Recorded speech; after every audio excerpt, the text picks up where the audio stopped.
welcome back to the Pin Podcast. I'm your host of Pinup Miami, and here at the Pin Podcast, we talk about modern topics with a vintage flair.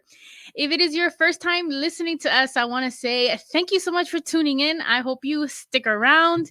And if you're a returning listener, I want to say thank you so much from the bottom of my heart. It means more than you will ever know. If you haven't followed us on Instagram, the Instagram for our podcast is Pinned Podcast Official. And if you want to get a little personal, you can send me a text to 1-833-48-PINUP. Those messages go directly to me. So if you want to be a guest, to ask any questions for the show, feel free to hit me up. 1-833-48-PINUP. I don't know how much easier it could be.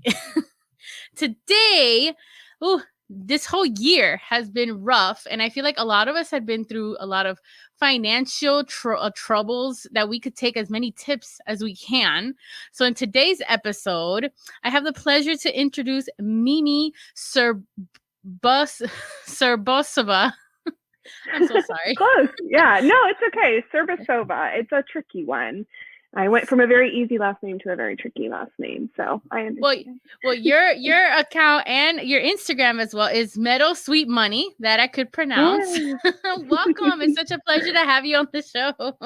Thank you so much for having me. I am really delighted to talk about money and about just all of these wonderful things, because I know for myself, money has not always been an easy topic to talk about. So this is a great conversation to have. And just for everyone listening, this is like tips and tricks. It's not legal advice for anyone personally.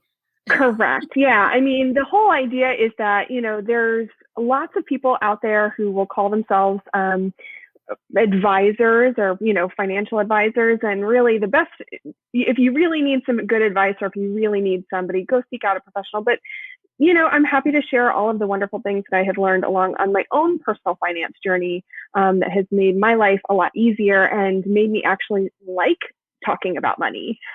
It's so funny because some people find talking about money dirty or like a secret. Yeah. And we get a lot of those scripts in our head from our parents. So many times what we believe about money comes from the people that we grew up with, our culture. And it's really sometimes very tricky to talk about money just because we've heard certain things from our family. And before we talk about money, I want to talk a little bit about you and your love of vintage and history, because you and the opera house, you do so many cool things. So tell us a little. Oh my gosh. Yeah. So I do a lot of different things. So I, in addition to being, I like to call myself the personal finance pinup. I also am a big history lover, specifically local history. So I live in an area just about an hour south of Tampa, Florida, in a town called Sarasota. And my very best friend and now business partner, Andrea Canese, and I bonded over a shared love of local history. And we would go out for happy hour and talk about, these great history mysteries and things that we had heard or learned about. Yeah. And so we had this shared love of history and learning about local history. And we'd be at happy hour, and all of a sudden, everyone else at the table would get real quiet and start listening to our conversation. And we have a habit of talking about dead people as though they're alive and are our friends. Like, that's just how Charlie would do it. We just have this, very connected feeling to the people that make our local history so great. So we started a company called Compass Rose History Experiences. We actually have a podcast, if anybody's interested in listening, that is all about some history mysteries. And you can check that out. It's on Lovably Local Podcast. And you can also check out our website. So yeah, we're both big history nerds and love local history. So in addition to talking about money, I love talking about history. So those are the two topics you can't get me to shut up about. Well, then how did this journey get you into money? So tell us how you became a lover of like helping others with money and spreading your knowledge and tips and tricks. Yeah. So money was never a topic that I was comfortable with. Like I remember, for most of my adult life and really even before then, I felt like I needed to learn about money, but most of what I heard were, kind of the conventional voices of, people like shaming you for like your financial choices or talking way over your head about financial stuff. And I'm like, I don't understand what this lingo is. I don't really know what this means. I feel stupid thinking about money and talking about money. And I remember I would go to open my bank account and like my hands would start shaking and my heart would race and I'd get like a dry mouth, and I'm sure a lot of people can relate to that feeling. Yeah, right. And so I remember I would often not even look at my bank account unless I thought that I was close to overdrafting, or if it was payday and I was like, how much money did I make this week?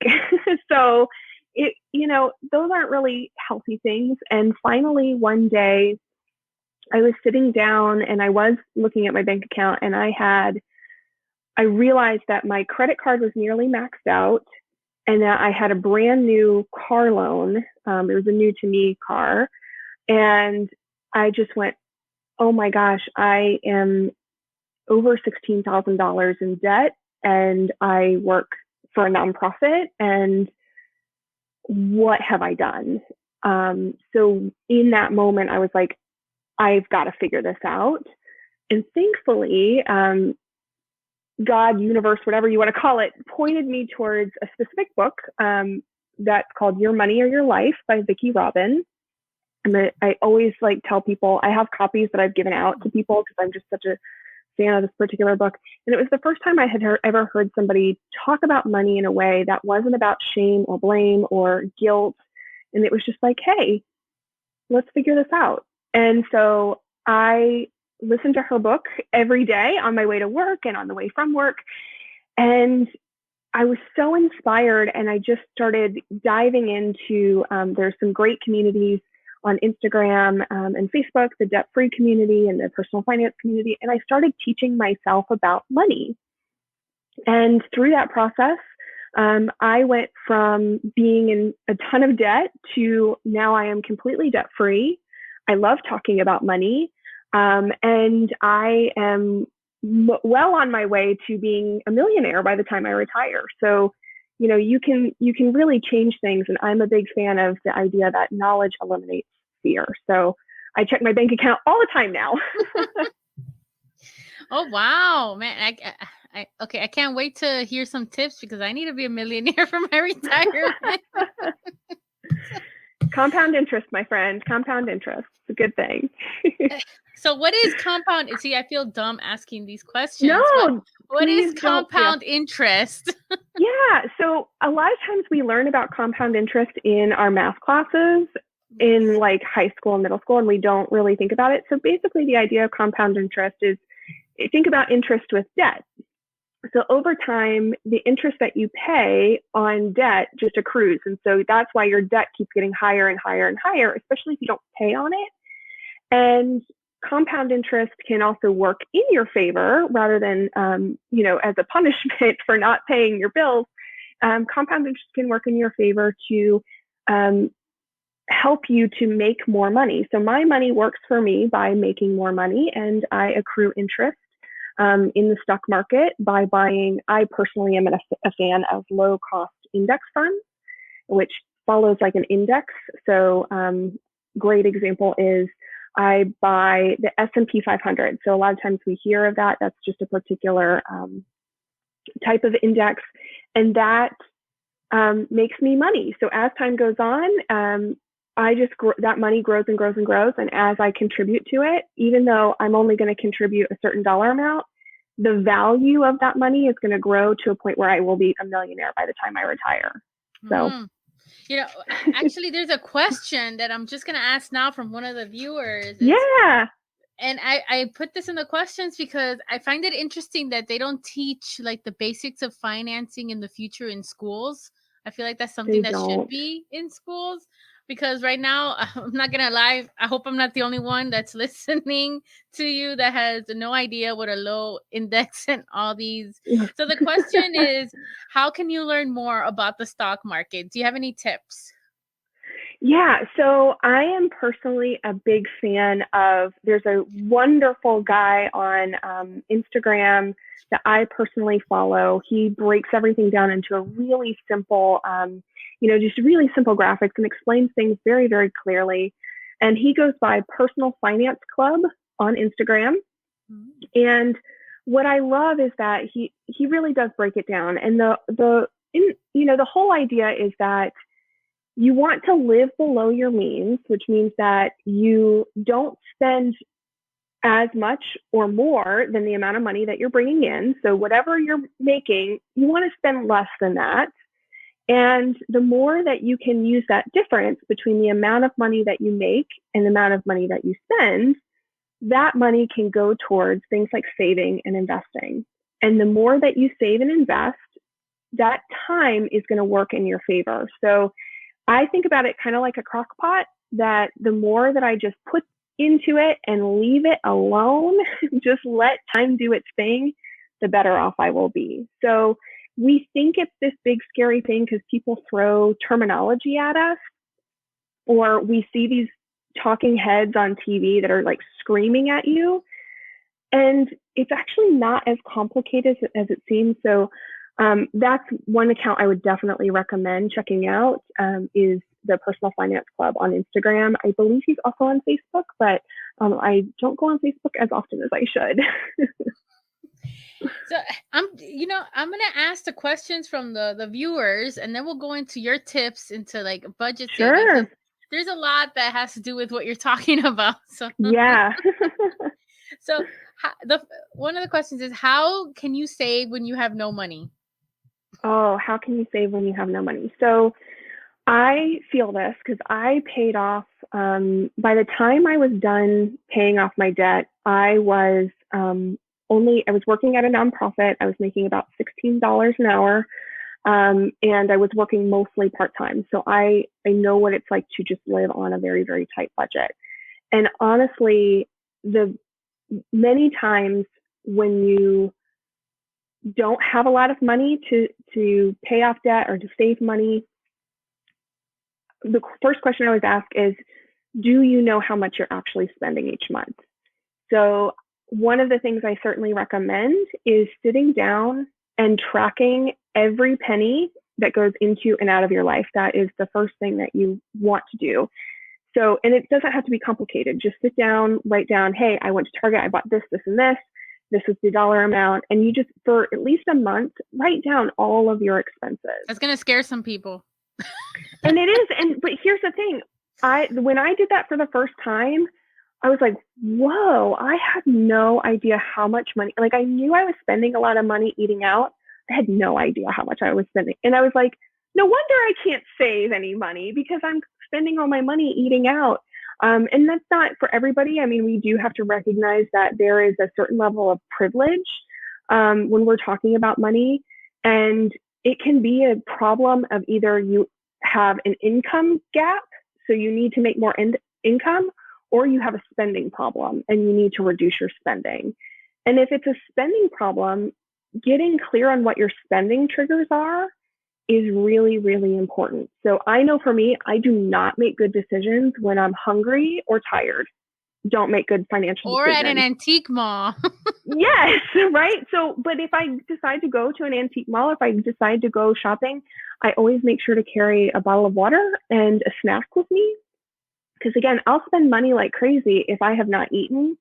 And I go from being very nice and very lovely to not nice and spending way too much money within a very short time period. So I have to have that fuel to make good decisions. And so when you start looking at your spending triggers and the things that make you spend money, you start to kind of ask yourself, well, okay, where can I cut? So if you're having a problem of it's an actual spending challenge, you're spending too much money, then once you recognize your spending triggers, you can start to attack the things that are what I call regrettable and forgettable expenses. So regrettable expenses are things that you get at home and you have it and you're like, oh my gosh, why did I buy this? Mm-hmm. And then the forgettable expenses are the things like that you pick up at like the Target dollar spot and you don't even remember that you bought it, or you go back and you look at your expenses and you go, what on earth did I even buy? Those are regrettable. And those are a great place to start cutting if you're really trying to get control of your spending. But again, that's, that's a challenge. Now, if you are in the other category of you have an income problem, that's a little bit trickier to tackle, but I'm going to tell anybody who will listen to me, we all, especially if you are a woman, need to be better about asking for more money, more benefits, more time. We are not good at negotiating. I am 33 years old, and it was only last year that I negotiated my salary for the first time. So, and if I can do it, I promise you can do it. I get so nervous talking to people and negotiating. I am terrified of somebody saying like, well, why do you think you deserve that? And it wasn't that way at all. Like, I negotiated my salary and I got not only what I wanted, but I was also able to negotiate in how many hours I wanted to work. So if you're having an income problem, you may need to negotiate your salary if you have a stable job like that, or you might need to find some extra work, which is something else that I did on my debt-free journey. Is I worked a part-time job to try to just bring in some extra income, and all of that extra went towards my debt. So there's lots of different ways to go about it, but the first thing is understanding exactly where you stand, and tracking your expenses is the best place to start. So you need to know first. For me, when I sat down and looked at all my money, it was like it went to eating out. Yeah. Like, you don't realize how much you eat out until you put it all together. And especially when you factor in, and again, you want to write down every penny. And so, if you pay with a card for the meal, but then you pay cash for the tip, you're still spending money. So you want to make sure that you're not forgetting all of those miscellaneous little things. And, it adds up really, really fast. And once you kind of figure that out, you can start to tackle that a little bit. I was just going to say, and that's actually how I started budgeting. So I budgeted based off of my expenses, because how can you budget if you don't know what you spend money on? So the next question, this person had a follow-up question of when can I start investing in the stock market? Like, I guess since our first question was, how can I save money with no money? When is it a good time to start investing? Now, right now, today, do it today. No, but that's kind of my short answer. But the long answer is time. When it comes to investing, time is your best friend, right? Time and consistency are your best friend. So you want to contribute as much as you can. And if you have access to one, an employer sponsored retirement plan is the best place to start. I can't tell you how many people have the opportunity to invest through their employer. And oftentimes, if you work for a company that's a pretty decent company, they'll also match some of your contributions. So a contribution is when you put money into an account. Now, my personal employer threw some language at me that I was like, I have to Google this. So my personal employer does what's called 50% up to 6%. What on earth does that mean? So basically what it means is that if I contribute up to 6%, they'll contribute up to half of whatever that 6% is that I contribute. So basically I put in 6%, they put in 3%. And many times what happens, it's a multi-step process. So the first thing is you want to make sure that you're investing with your employer. So your employer sponsored plan, usually it's what's known as a 401k, 403b, a traditional IRA. Sometimes you might get a Roth 401k. There's all these different terminology, but basically it's just the kind of accounts. You can think of it as like your handbag, right? And you're putting money into it. So you're putting all your money into your handbag, but you actually want to make sure that you're investing it in it. So you don't want it to just sit in cash. You actually want to have stuff in your handbag. So you want to buy funds. So you can buy stocks or index funds, whatever's going to work best for you. And a lot of times, if you have a good employer, they will suggest you meet with one of the representatives from the company that is doing your investing. I caution everyone to, sometimes people call themselves, like I said, an advisor, but they're really more of like insurance salesmen. So just be careful on that, tread lightly. But if like I said, it's not that hard to learn it. The biggest thing is just start. And it doesn't have to be a ton of money. Even if you're just like, gosh, I can't start with the full match, but I'm going to try to at least get a little bit of the match. Start somewhere. If you can do the full match, please, please, please do. Because like I said, you want to have as much time in the market as possible, because we're trying to have time in the market, not timing the market. And yeah, go ahead. What if, for example, the job I work at doesn't have any of these benefits? Yeah, so that's a really common one too. So the great thing is that you have the opportunity to open these accounts on your own. So for instance, I have something that is now called a Roth IRA. Again, just a type of investment account.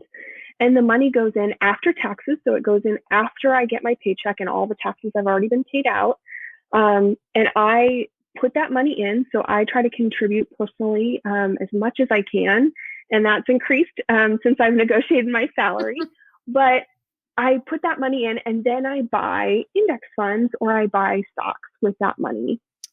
And again, it's set it and forget it. So I buy it and I leave it alone. I'm not going to touch it again until retirement. And so if you don't have it, you can look at things like Vanguard. I personally use Vanguard, and you don't have to use them, but that's just who I use.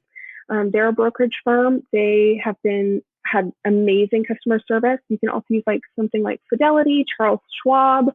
And really, most of these companies, I remember calling Vanguard and going, I need somebody to explain this. I was not a customer yet, and I need somebody to just explain to me what this is. And they talked me through a traditional IRA and how to roll over from a previous employer into that.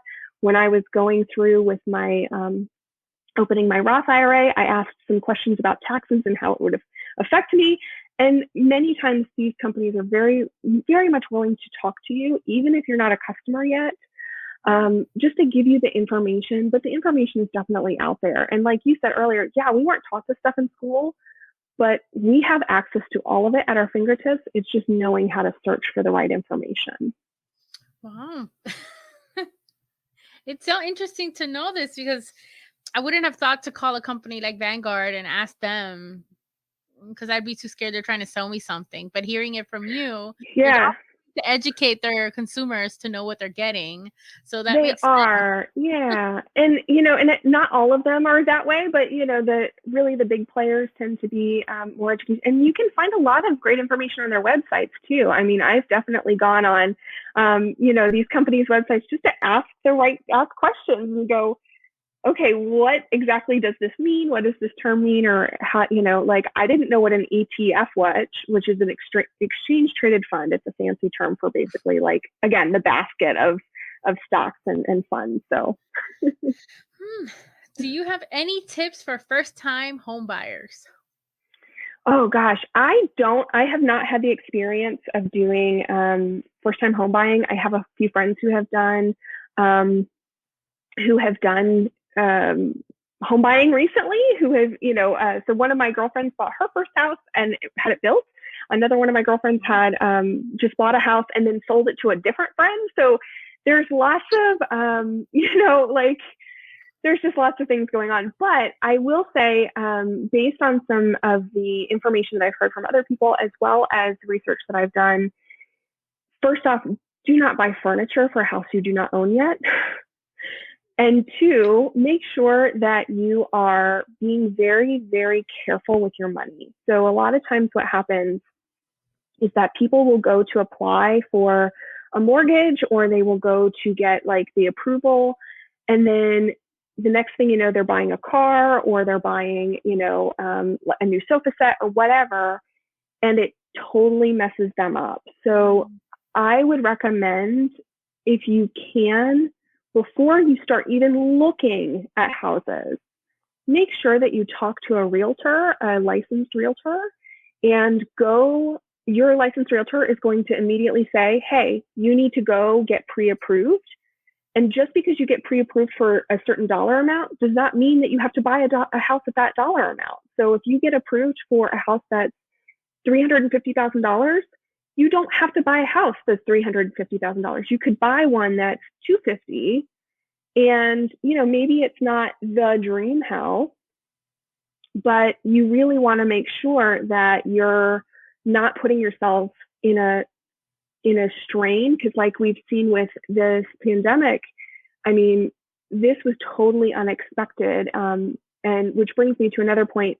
If you are planning on buying a house, if you're planning on just even switching jobs, if you're planning on having kids, like every single person should have an emergency fund. And I'm not talking about like, oops, I spent a little too much this week. It is, oh my gosh, things have hit the fan. I need to cover my bases. So an emergency fund is recommended for everyone. And you can start out with a small one. I started out with $1,000. I had an emergency. It drained completely, built it back up. And that emergency fund, I'm now working towards it being 3 to 6 months of expenses. So it takes time, but an emergency fund is very, very important, especially if you're planning on having a house, because houses have lots of emergencies. So I bought my house 7 years ago.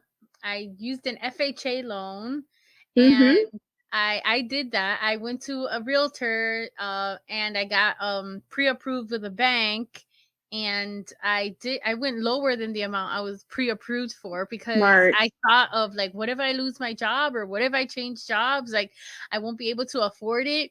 And the tip I would give to anybody is to, I called it my life folder, and my boss at the time made fun of me because she thought it was ridiculous. But I had like a 3-ring binder, and because banks and all these things ask you for so much paperwork. So much paperwork. So just keep like all your statements, everything they ask you. I kept it there because no matter what time they ask you for it. So I had everything organized, and I always recommend to people that ask for my advice is like, have a binder with everything that you needed to get pre-approved, and keep adding whatever else they add you, and just leave it there, because you never know, they're going to ask it for you again. And then, when you go to the closing before, and always read your paperwork before you go to the closing. That happened to me, that I read the mortgage amount that was going to be the mortgage amount. And I was like, oh my God, if this is the mortgage amount, I can't afford the house. And I was like, something wasn't adding up, because it didn't go with like the math that I have come to know. And I realized that it was a typo, that they added another number. And I'm like, phew. I mean, I could have afforded it, but if something happened, I would have been really screwed. Right. So, and, and that just proofreading things and looking at things and that detail oriented stuff, and I got to say, I am a very creative, left brain, right brain, whatever that is, person. I'm a very, very creative person. And so if I have to like look through a contract, oh my gosh, I just want to fall asleep. But I recognize for myself that it's for my own safety and protection to make sure that I read any legal contracts. So good on you for doing that. Yeah, because I was like shocked. And another tip I have for anybody looking for houses is just the first house that you see that has your little check marks, because I know everyone has like their little things that they're looking for. Don't fall in love with it. Most people that I've heard, and it did happen to me, but I realized other people told me that the first house you see that checks off all your boxes, you fall in love with it, even if it has like a little mistake or something. But keep looking, because it's just that high that you have of getting a house, and you're like, oh, this one's perfect. But no, keep going, because there's going to be others. Yeah. And, if you might fall in love with a house and you go through the whole process, and then all of a sudden, the inspection comes along and it's like, oh no, you have termites, like, especially here in Florida. Good Lord. It wasn't termites. It was a water problem. But with the FHA loan, the house has to have certain standards after inspection. So that's why I said, don't fall in love with it. Great tips. I love it. But I still, that's where my studio's in my house. So I'm really proud of it. And I took your advice, without knowing, I didn't buy any furniture. I literally moved into my house because I knew it was just going to be me. So one of my vendors, because I worked in furniture manufacturing at the time, I manufactured my own bed at the warehouse, and one of my vendors gave me a mattress. So it was literally just mattress, kitchen supply, kitchen stuff, and that's it. And then out throughout the years, I've been collecting vintage things in my house, and slowly, Oh, I it's been love a it. 7-year process, but I literally moved in with just my bed, and it was the best feeling ever. That first night's sleep, knowing that, you got a little place that now you're just paying off the Yeah. bank. Yeah. Right.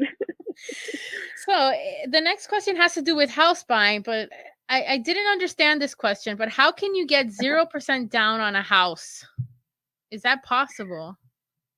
I am not the perfect person to ask that question to. And I know a lot of things depend on your financial status. It depends on what you qualify for. It can, there's so many programs now. I know like there are programs for, veterans, for house buying. It's really, like I said, it's really best to talk to a professional, and ask them those questions. And sometimes depending on, like, look at the math, like, sometimes, yeah, maybe you put 0% down, but the interest rate is so high that you're not going to pay off that house in 30 years. It's just not going to happen. So you want to make sure that you really look at the math and see, it might be better to do 0% down. And then for other people, it might be better to, wait to save that down payment. So Or at least I would FHA, always because talk to yeah. I did 3% down with an FHA loan. And Mm-hmm. I don't know what the deal is with Biden giving $25,000 to first time. I've heard about it online, but I don't know nothing about it. But I'd like to know about Yeah. it because it's interesting. Is it real? I don't know.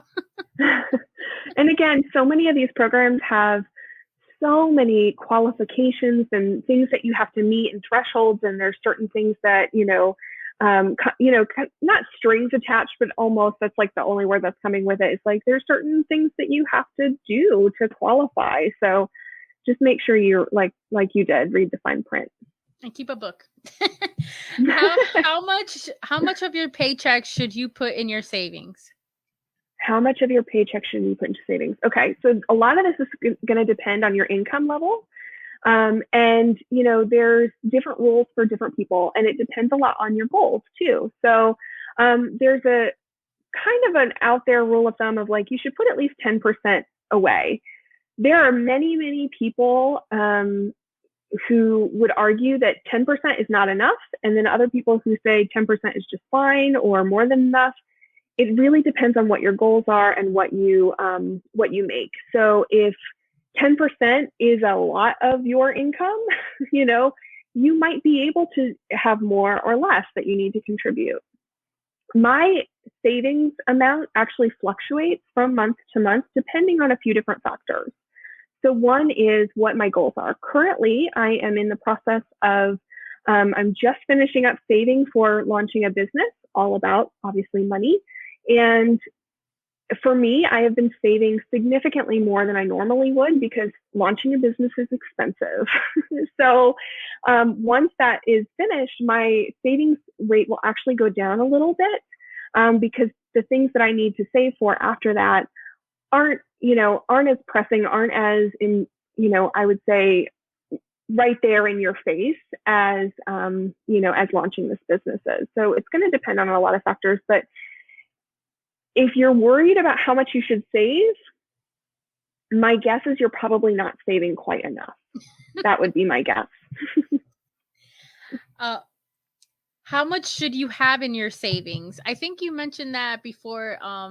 You said you have 3 months. Oh no, you want to have 3 months.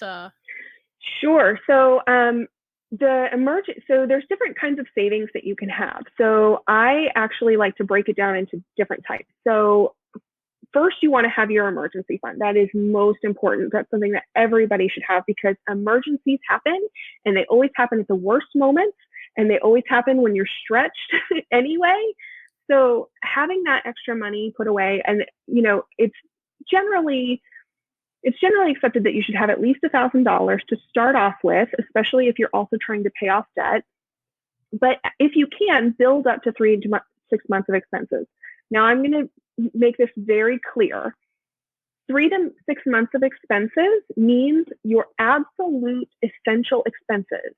If you lost your job, if you suddenly were, got a divorce or something really tragic happened, you can cancel Netflix, you can cancel subscriptions, you can cancel a lot of things. So we're talking about 3 to 6 months of this is what I need to absolutely just survive. And when you have those 3 to 6 months expenses, it's going to take you some time to save up for that amount. And that's okay. It's taken me, months and months and months just to get back up from the, $1,000 that I had to use for an unexpected surgery. Thankfully, it was, an easy thing, but it was a surgery I was not expecting to have. And to build that back up took several months to do that. And now I'm slowly still working on building up to that 3 to 6 months. I would also say you should have other savings, which are called sinking funds. So sinking funds are essentially savings that you have that cover more short-term expected things. So it's not the unexpected, oh my gosh, the world is ending kind of emergencies. It's the stuff that you know is going to happen. So for instance, you can have, that your car tag renewal is coming up. So you're going to put $5 away for a couple of weeks. You're going to put $5 away a week till you get to the amount that you need for your car tag renewal. So that when it comes up, you're not suddenly going, oh my gosh, I didn't budget for this. The other things that you can save when sinking funds is things like travel. If you want to go and travel places, that's a great place to have a sinking fund. I have a sinking fund for holiday gifts because I know that the holidays are expensive and I never, ever, ever want to go into debt for the holidays ever again. So last year was my first year of a completely debt-free holiday. It was amazing. And I was not only able to shower my friends and family that with was gifts, your Christmas gift. It was my Christmas gift to myself, exactly. So sinking funds are an amazing thing for those expected larger expenses that you're going to have, and then you're not tapping into debt like credit cards, and you're not tapping into your emergency fund. So something to definitely think about is, having different savings accounts. I currently have 7 different savings accounts. But can you have them in the same bank? You can't. Well, it depends on what kind of bank you have. Some banks charge for savings accounts. That's personally why I'm a fan of credit unions. Credit unions are like, I am a fan of them. I like them. If you have a bank that works for you, great. Keep going with it. I also have what's known as a high yield savings account. So traditionally, a regular bank savings account, bank or credit union, your interest rate, meaning your money sits in there and it grows, is 0.04%. So less than 1%, way less. And with a high yield savings account, it's 0.5%, so 0.5%. And that difference, let's say you have $5,000 in a high yield savings account. In 5 years, that $5,000 is going to grow by an additional $126. In a regular savings account, it's only going to grow $10 over 5 years' time. So that's why when you have an emergency fund, you want to, or, a house down payment or other large amounts of money that you're putting aside for a long period of time, make sure that you're using a high yield savings account. NerdWallet, which is a website, NerdWallet always does here are the best interest rates for high yield savings accounts. Now, before the pandemic happened, high yield savings accounts had interest rates of 2%, sometimes a little bit higher. And those have gone down, but it's still better than a regular savings account for those larger amounts. So, my emergency fund is sitting in a high yield savings account. And I love seeing that money just growing and growing and working for me. Oh, I need to look into that. I didn't know the difference between high yield and a normal savings. I know since the bank I used to bank with is also where I got my mortgage, I know they give us a free savings, but I'm going to find out if they have like this high yield there. If not, I'm going to look into and that. More banks are getting savvier. So that I know Ally has buckets. So it's one bucket of money, but you can say, hey, I want to say that $2,000 is designated for, my emergency fund, and this amount of money is designated for my Christmas, and this, so you can, more and more banks are offering things to really kind of help you stay organized. And this is just another little tip. If you are a person with lots of savings accounts, that's what works for my brain. It doesn't work for everybody, but that's what works for my brain. I name my savings accounts.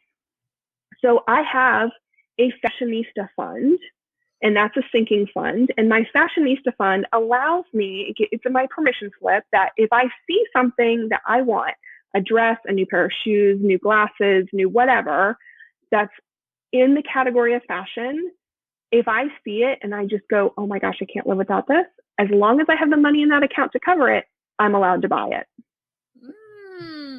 You're like your own manager. I love I am. You have to be, right? It's so much better to tell your money what you want it to do than to be a slave to your money. It's so funny how everything, at least the last couple episodes I've had, is all about, the first rule is to love yourself. Same thing here is to own your money, and it will work for you if you know what to do. Interesting. So what is the best way to budget? Should I use a spreadsheet, or do you recommend anything else? So it really depends. And here's the thing. It doesn't matter what you use, pen and paper, an app. There are great apps, like there's one called You Need a Budget. I know that there is a subscription price for it, but some people swear by it. That doesn't personally work for my brain. The thing that works best for me personally is I start with my spending. So I keep track of my spending and I budget based on my calendar and what's in my spending tracker. If I understand how much money I have spent and on average how much I need for things like my hair care products or for, certain savings goals, I track all of my spending, and that helps me to budget. But here's the thing. No budget app, spreadsheet, none of that is going to be what fixes it. What fixes it is your mindset.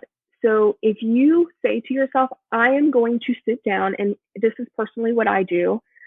So the night before payday, I sit down with a glass of wine or a beer. I have my little spreadsheet. I check my spending tracker. And I make a money date with myself.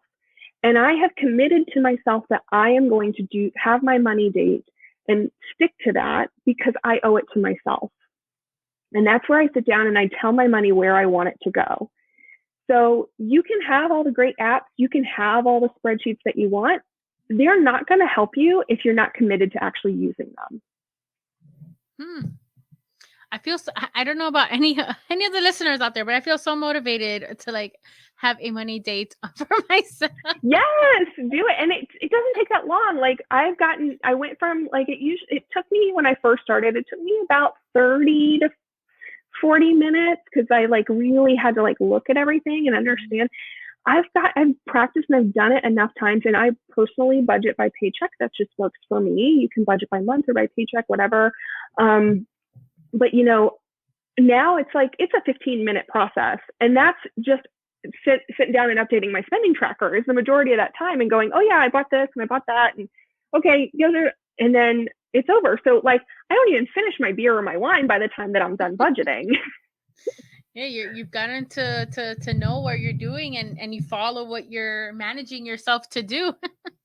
Exactly. So back to the beginning is, well, this is the last question, but it has to do with a couple of budget tips that you have. Is tips on saving money. I'm sure that coincides with tips of budgeting, or any tips you have for any of the listeners.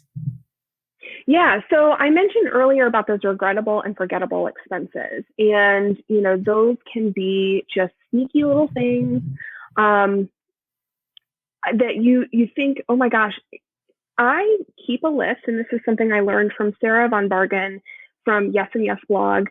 I keep a list in my phone of things that make me happy. And I have worked really, really hard to get clear on what makes me happy.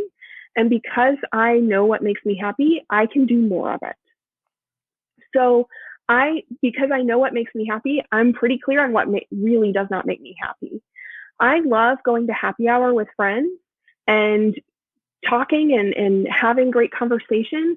I do not like spending $60 to listen to somebody, vent the entire time about the same thing that they vented about the last time I saw them.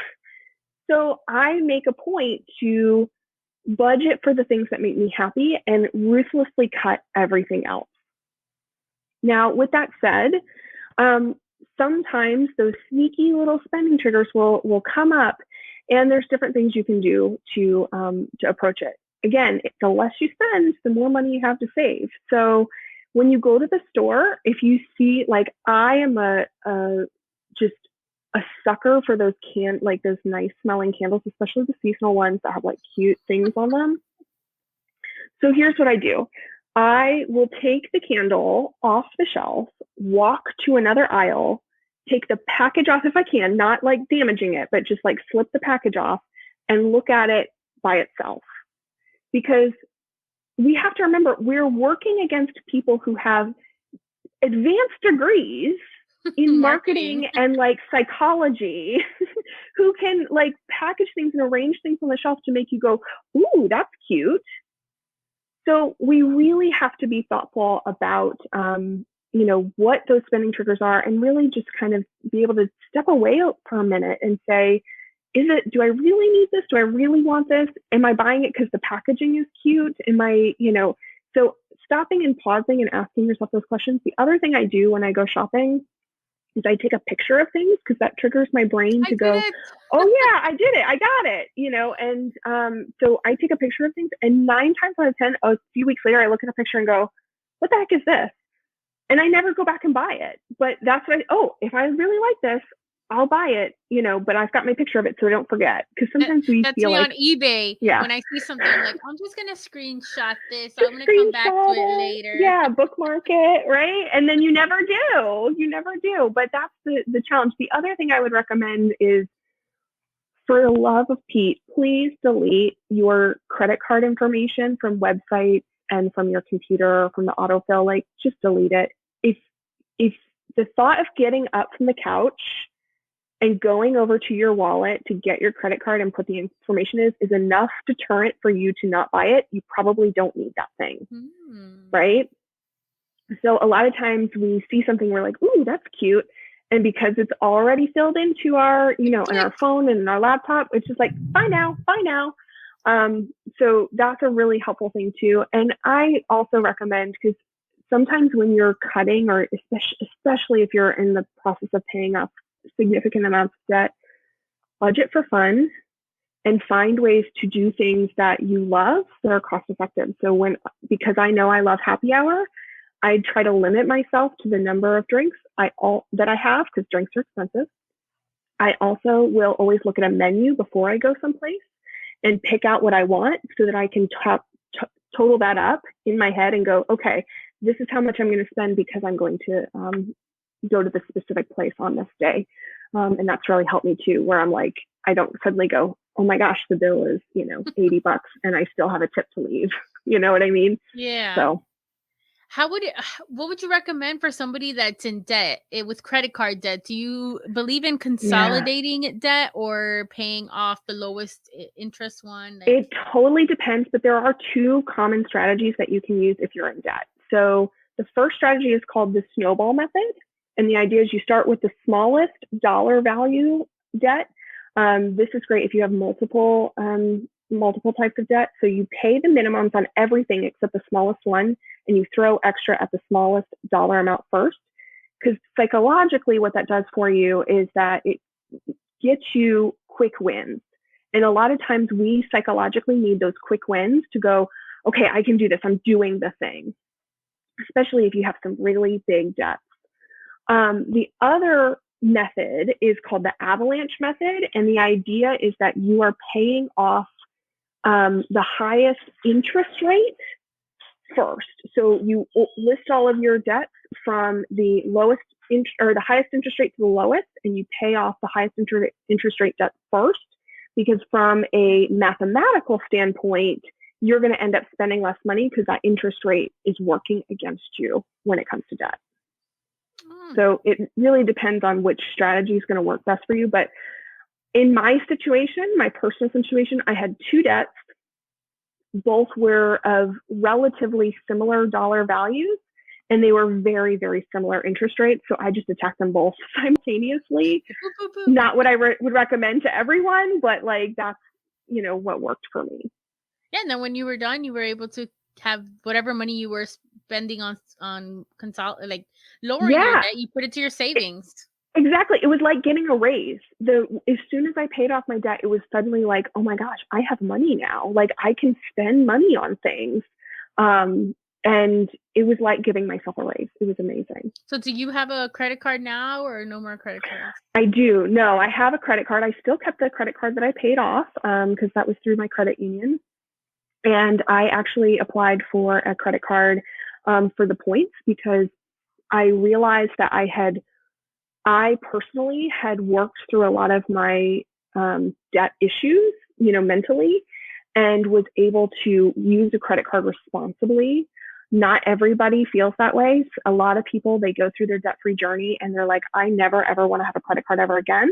That was me. And if that's you, that's totally okay. That doesn't mean you shouldn't have any credit at all. Like there are some people who preach that, but you want to, because, again, if you want to buy a house, if you want to, a lot of times even just renting, you got to have a decent credit score. So I personally have a credit card, but I only pay for things that I had already budgeted for. Oh my gosh, Mimi, I've learned so much today. That's why I let her do all the talking today, because I'm just soaking up all this, writing my own little notes about all these tips. I know, and we could talk about this for forever. So I'm so glad to answer all these questions. I hope they were helpful. Yes. Do you have any questions or anything you want to add? You want to ask me any questions or anything you'd like to add? Oh. So, I love your show. I have been binge listening to a lot of your episodes, and I really enjoy it. One of the things that I love about the pinup community is that it is so accepting and so warm, and people are just so friendly. What do you see as potential pitfalls of the pinup community, especially when it comes to money? Photo shoots. Ooh. I think they're expensive. This is my opinion when it comes to both pitfalls in the pinup community and in financial pinup community, because that's what you asked, is photo shoots. I feel like a lot of girls, and that's why I started the pinned meetups, is a lot of girls think they need to be a model and they need to take photos. I mean, nowadays anybody can take a photo a pretty photo on a cell phone. What I'm trying to do and what I see is that you don't need to take photos, this huge expense to get published in these like magazines that, I think that they could just get printed online, mailed to order. I just think that's the biggest pitfall, spending money on photo shoots. Yes, maybe for a special holiday, but not just because you got a new outfit or,